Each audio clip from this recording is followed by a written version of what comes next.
eu disse para vocês, né, que a gente está nisso há muito tempo. Eu publiquei um artiguinho, porque o Moro, obviamente, está fazendo propaganda do livro dele, e aí foi lançar o livro hoje lá em Recife, né, lá em Pernambuco, terra do Lula, e tirou a foto de uma vitrine de uma livraria que aparece o livro dele e o livro do Fernando Moraes, que fez uma nova biografia do Lula, né? O mais biografado da história. Carluxo está preocupado com a biografia do Moro, devia estar preocupado com as biografias do Lula. O fato é que ele tirou essa foto aí, né? Baixa só um pouquinho, Daniel, para a gente ver. Ele tirou, obviamente, ele achou divertido o fato de você ter, né, o livro dele está aí ao lado do livro do Lula. Quem montou a vitrine montou de forma consciente, obviamente, né? Não é uma coincidência, né? Agora, é lógico, como eu escrevi aqui, ele provavelmente achou divertido, afinal, né, a vida de ambos se cruzaram na Lava Jato e voltarão a se cruzar nas urnas em 2022. Agora, para quem acredita em coincidências, há mais uma, que é lembrada pelo ex-juiz na obra, que repassa sua trajetória profissional. Eu li o livro, publiquei diversas coisas e fiz questão de lembrar esse trecho que ele coloca no livro, porque em 2005, durante os depoimentos lá do Mensalão, o então deputado federal Roberto Jefferson, né, que a gente acompanhou a vida dele aí, depois convertido ao bolsonarismo, né, agora está esquecido na cadeia, ele revelou um dos efeitos colaterais imprevistos de uma operação chamada Operação Farol da Colina. Para quem não sabe, uma operação foi um desdobramento do Banestado, do caso Banestado. Aí abre aspas aqui para o que ele relatou no livro. Ele, né, o Roberto Jefferson, declarou que o então ministro da Casa Civil, José Dirceu, teria alegado que o Partido dos Trabalhadores só teria lhe repassado 4 milhões de reais, de um total de 20 milhões acertado pelo apoio nas eleições de 2004, porque a Polícia Federal prendera os doleiros que iriam trazer o dinheiro do exterior. O que muita gente não sabe é que o Moro foi o responsável por deflagrar em 2004 a Operação Farol da Colina, que prendeu 103 pessoas, sendo 63 doleiros. Sem doleiro, o PT não conseguiu pagar a dívida do Bob Jeff, que, sentindo-se traído, confessou a existência do Mensalão. Parece novela, né, Diego? Muito bem. Para quem acha que não existe coincidência, tem algumas coisas que a gente fica perguntando aí, os caminhos, né, que nos levam, né, da política, que nos levam a esse tipo de situação. Agora, então você percebe que a história, a raiva, o ranço petista com o Sérgio Moro vem lá de trás. E não sem razão, né? Não sem razão. Bom, eu tirei alguns trechos que eu achei importante. Um deles é a parte em que o Moro relata as traições do Bolsonaro a ele, tá? Então, ele fala o seguinte, abre aspas aqui, olha. A gota d'água, obviamente, ele primeiro diz, né? Relata as traições do presidente que lhe havia prometido a carta branca, né, lá à frente do Ministério da Justiça, e acabou se aliando a esses políticos fisiológicos investigados pela Lava Jato. A gota d'água para o Moro foi a decisão, que a gente sabe, de trocar o comando da Polícia Federal sem justa causa e sem apresentar qualquer motivo republicano. Segundo o ex-ministro, o presidente demonstrava em suas declarações a intenção de transformar a PF numa polícia política. Tá? Eu estava cansado de ter meus propósitos minados ao longo de 1 ano e 4 meses. Primeiro a saída do COAF do Ministério da Justiça, depois a mudança do presidente do órgão, a falta de apoio ao projeto de lei anticrime, o endosso à sua posterior desfiguração pela Câmara, a falta de qualquer apoio para restabelecer a execução da condenação criminal após o julgamento em segunda instância, o ensaio para dividir em 2 o Ministério da Justiça e da Segurança Pública, e isso sem esquecer as várias frituras públicas a que fui submetido entre 2019 e 2020. Eu não confiava mais no presidente.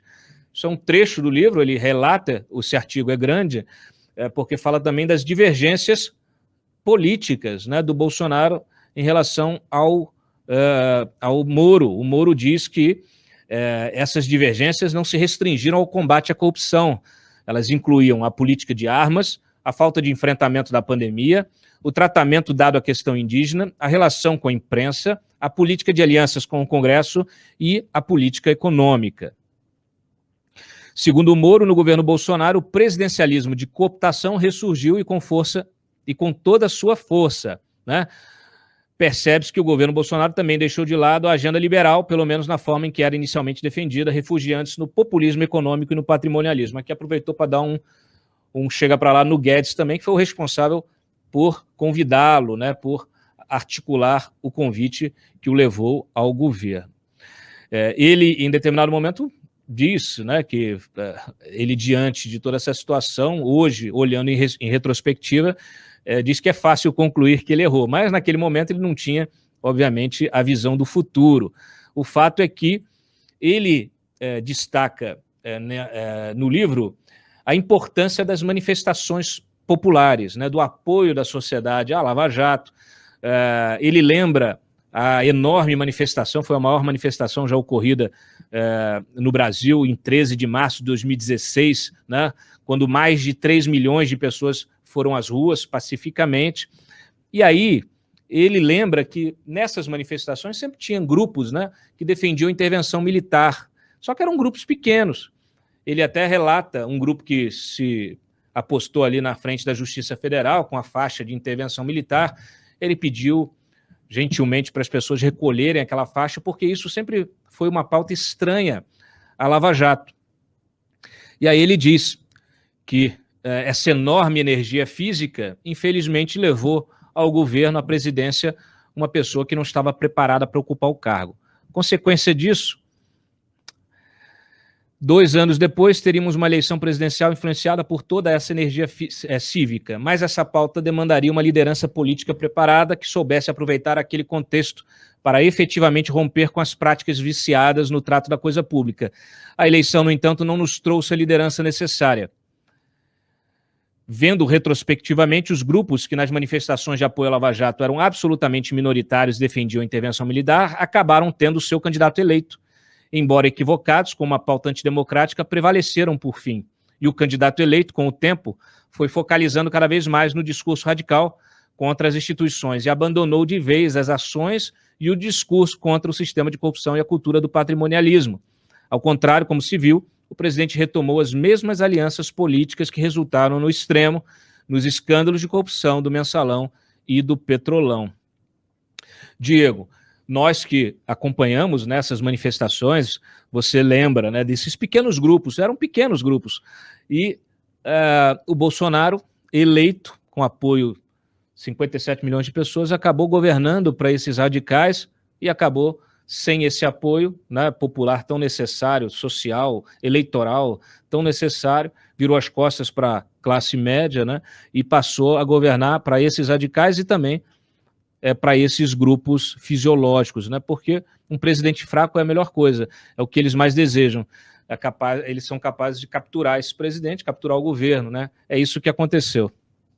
E tudo isso como pano de fundo os escândalos envolvendo a família, os escândalos das achadinhas de Flávio Bolsonaro, e depois as coisas foram se mostrando como uma prática da família. Isso está em investigação ainda, mas a gente não sabe se essas investigações vão continuar, porque Bolsonaro conseguiu, em boa parte, aparelhar tudo o que ele precisava aparelhar para abafar esses casos. Então, um presidente que ganhou com as bandeiras que ganhou, que tinha ali no primeiro ano do governo um apoio popular muito forte. Eu participei, cobri as manifestações naquele primeiro ano de governo, em 2019, a favor do governo. Eram manifestações a favor de um governo, já era uma novidade até ali. Manifestações costumam ser contra alguma coisa, protestos aqui em Brasília, a Esplanada costuma ser palco de protestos. E no governo de Jair Bolsonaro, não.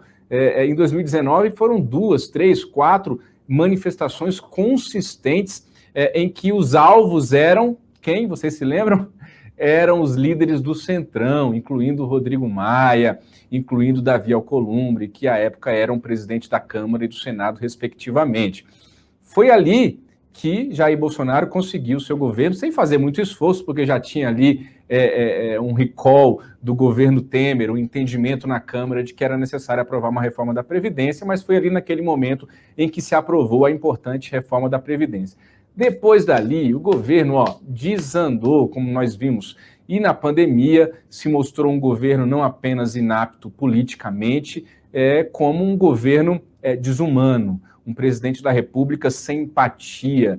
É curioso que hoje, na filiação do Bolsonaro ao PL, Cláudio, o Flávio ficou falando dos feitos do governo do pai, e entre os feitos ele elencou as vacinas, disse que o governo de Jair Bolsonaro garantiu vacina nos braços de todos os brasileiros. Não, senhor, senador Flávio Bolsonaro. O governo do seu pai, o senhor, vocês trabalharam contra a vacina. Muita gente morreu por conta da inércia e da omissão do governo do seu pai, do senhor, dos líderes deste governo. Depois que vocês viram que não tinha jeito, que era a vacina mesmo que ia salvar, obviamente, que ia, no mínimo, nos ajudar e muito a sair desse pesadelo, e tudo isso está se confirmando, que vocês resolveram, então, dar o braço a torcer e ensaiar esse discurso pró-ciência. Outra observação que eu faço, interessante, Cláudia, que você traz aí, em um desses seus textos de hoje, a questão das traições de Bolsonaro, né? Mas o Flávio Bolsonaro pintou hoje o Moro como traidor. E é isso que eles colocam na cabeça dos bolsonaristas, essa narrativa pega, se espalha, e os políticos adoram dizer que na política traidor não tem vez, traidor não tem espaço, a pecha de traidor é a pior coisa que um político pode ter. Ora, isso eles falam entre eles. Para o povo, para o eleitor, ele vai olhar sob uma outra ótica. Quem foi traído, quem é traído aí nessa história, quem traiu e quem foi traído sob a ótica do povo. E o povo está vendo que quem desmantelou a Lava Jato foi o governo de Jair Bolsonaro. Quem quis interferir e interferiu em boa parte na Polícia Federal foi o Jair Bolsonaro.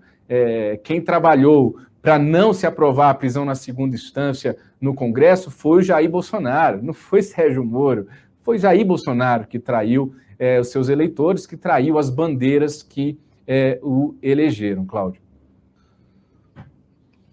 É muito bom o que a gente está vivendo, porque eu gosto do debate, né? Eu gosto que as coisas sejam colocadas em pratos limpos. O Moro, em virtude dos cargos que ocupou, ficou em silêncio durante esse tempo todo e, com a sua pré-candidatura, com o seu livro, ele abre o verbo.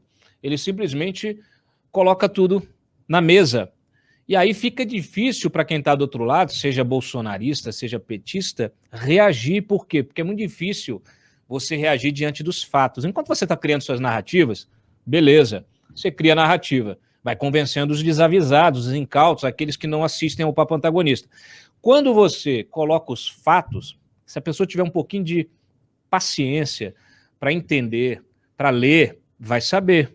Né? Então, por exemplo, ele não fala só, Diego, das traições, vamos dizer assim, do governo, né? Ele fala também dos retrocessos promovidos pelo Supremo Tribunal Federal. Ele enumera isso. Olha, a remessa à Justiça Eleitoral de casos complexos, de crimes de corrupção e de lavagem de dinheiro, sempre que há alegação de que o dinheiro foi destinado a campanhas eleitorais, a gente sempre foi contra isso, a gente sempre disse que seria um absurdo. Primeiro que a Justiça Eleitoral não tem estrutura para isso, ela tem que se dedicar a montar as eleições, a cuidar de demandas das chapas, dos partidos, e ela não tem estrutura de investigação, tanto é que os processos estão todos morrendo. Isso aí foi uma saída que parte aí do judiciário encontrou para acabar com a investigação. Tá? Então, óbvio que se você está investigando político, todo crime de corrupção, ou pelo menos a maior parte desses crimes todos, eles têm dois objetivos principais. A manutenção do poder político, e aí é dinheiro para campanha, dinheiro para o partido, dinheiro para comprar apoio no Congresso, e etc. E o outro é o enriquecimento pessoal. Afinal de contas, nenhum desses aí vai ficar distribuindo dinheiro, desviando dinheiro, participando de esquema de corrupção e não enfiar um pouco no bolso. Né? Então, você dizer que, porque o crime de corrupção foi usado para financiar a campanha, isso é uma questão da justiça eleitoral, é uma brincadeira, né? É uma brincadeira. Então tá aí, essa questão da remessa à justiça eleitoral, o recuo na execução da pena após condenação em segunda instância, a anulação de condenações por corrupção pela aplicação de uma regra processual até aquele momento inexistente, a de que a defesa dos acusados delatados deveria apresentar alegações finais após a apresentação das alegações pela defesa dos acusados colaboradores. Inventaram essa regra. Inventaram. Não é só uma filigrana jurídica para desmontar um processo fundamentado com provas robustas de corrupção. Não. Inventaram uma regra, porque quando você não consegue desmontar pela defesa, a defesa técnica do réu, não consegue desmontar a acusação, não consegue se contrapor à acusação, você tem que apelar para o tapetão. E o que essa gente fez foi tapetão. Então, assim, é muito fácil o Supremo vir criar uma regra nova para desconstituir um processo, para anular um processo, para anular provas. É muito fácil. Assim, não há combate à corrupção. Assim, não há processo, assim, não há justiça. É a decretação da impunidade. Você faz o que quiser, né? Então ele fala disso, fala da retirada da Justiça Federal lá de Curitiba de casos conexos com o esquema de corrupção da Petrobras, por não terem, segundo se entendeu também o Supremo, estrita ligação com subornos na estatal. Então isso fez com que diversos processos foram parar na Justiça de São Paulo, por exemplo, que enterra tudo, né? Os processos contra os tucanos, que os bolsonaristas falam, a Lava Jato parou quando chegou nos tucanos. Não. Ela chegou nos tucanos e foi enterrada. É diferente. Aí começaram a distribuir processo. Em alguns lugares deu certo. Os desdobramentos aqui em Brasília, lá no Rio de Janeiro. Agora, em outros, ela foi soterrada. Aliás, foi isso que aconteceu também em outros casos passados. Bom, e a lentidão, obviamente, para processar e julgar as ações penais relacionadas à Lava Jato que tramitam no Supremo. Se a gente for olhar, né, os políticos, muita gente fala, por que o Moro não condenou o Aécio? Meu Deus, porque o Aécio tem foro privilegiado. Quem tinha que condenar, processar e condenar o Aécio era o Supremo, né? Mas não condenou, né? Não fez nada. Aliás, tem ministro do Supremo que telefonava para o Aécio. Então, assim, é disso que se está falando, e é isso que o Moro expõe sem amarras, né? Sem amarras, sabe, ali associadas à função que ele esteja ocupando, de uma forma a contribuir com o debate público. É preciso trazer essas questões, porque isso aqui derruba o argumento desses advogadozinhos aí de empreiteira, né, que ficam desfilando nas redes sociais e em emissoras de TV, pagando de bom moço e dizendo que a Lava Jato cometeu crime, tá? Então, assim, a Lava Jato combateu o crime e ela foi destruída justamente por causa das suas virtudes. Então, tá aí, o livro traz vários bastidores, essas versões, essas análises, né? O Moro, inclusive, conta, né, que o Bolsonaro destruiu o COAF para salvar o Flávio Bolsonaro. Aquilo que a gente achava que era, Então, Diego, está aqui, por exemplo, ó, um trecho do livro em que ele fala: o que se não poderia admitir era, né, a destruição, quando ficou aquele negócio de tira o COAF, põe COAF, tira COAF. Aí ele diz, olha, o que não se poderia admitir era a destruição do sistema de prevenção à lavagem de dinheiro com o propósito de salvar da lei o filho de alguém, mesmo sendo ele o filho do presidente da República. Um estadista, um homem público, tem o compromisso de dirigir o país pensando no bem-estar geral e não em proteger o filho ou a família da ação da lei e da justiça. E ele diz também que o Gilmar Mendes teve um papel fundamental na fritura do Moro. Em reunião sobre a Covid, por exemplo, em que Moro defendeu as medidas tomadas pelo Mandetta, o presidente da República, logo depois de se encontrar com o ministro do STF, disse o seguinte: o Moro que me perdoe, mas são ministros como Gilmar Mendes que resolvem as coisas. Então, assim, tá aí. São ministros como Gilmar Mendes que resolvem as coisas.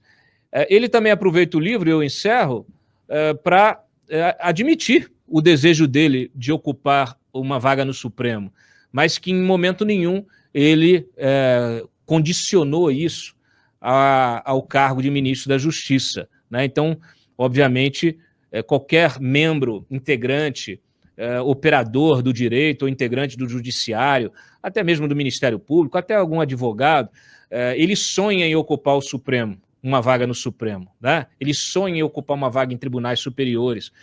Isso é o sonho de qualquer operador do direito. Então, ele admite isso sem problema nenhum, mas diz que, obviamente, nunca condicionou, até porque se ele fizesse qualquer tipo de condição, seria uma ingenuidade, levando em consideração que o Bolsonaro não cumpre as suas promessas, né? Então, está aí o livro do Sérgio Moro, que conta tudo, né? Conta tudo.